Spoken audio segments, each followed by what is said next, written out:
ঠাকুর শ্রীরামকৃষ্ণ বলেছেন, কলিযুগে বেদমত চলে না। হ্যাঁ, কিন্তু কিছু সাধু আছেন যারা বেদান্তবাদী, কিন্তু ভক্তিমার্গ মানেন। বৈদিক কর্ম বড় কঠিন, তাতে আবার দাসত্ব।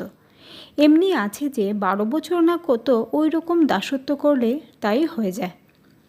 যাদের অতদিন দাসত্ব করলে তাদের সত্তা পেয়ে যায়, তাদের রজ তমগুণ, জীবহিংসা, বিলাস এইসব এসে পড়ে তাদের সেবা করতে করতে।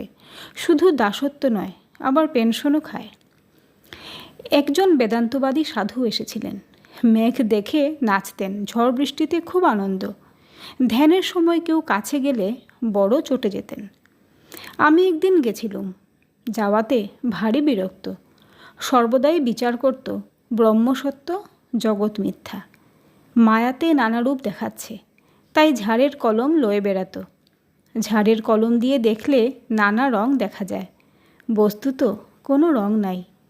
তেমনি বস্তুত ব্রহ্ম বই আর কিছু নাই, কিন্তু মায়াতে, অহংকারেতে নানা বস্তু দেখাচ্ছে। পাছে মায়া হয়, আসক্তি হয়, তাই কোনো জিনিস একবার বই আর দেখবে না। স্নানের সময় পাখি উঠছে দেখে বিচার করত। দুজনে বাহ্যে যেতুম। মুসলমানের পুকুর শুনে আর জল নিল না। হলধারী আবার ব্যাকরণ জিজ্ঞাসা করলে ব্যাকরণ জানে। ব্যঞ্জনবর্ণের কথা হলো। 3 দিন এখানে ছিল। একদিন পোস্তার ধারে সানাইয়ের শব্দ শুনে বলল, যার ব্রহ্মদর্শন হয় তার ওই শব্দ শুনে সমাধি হয়।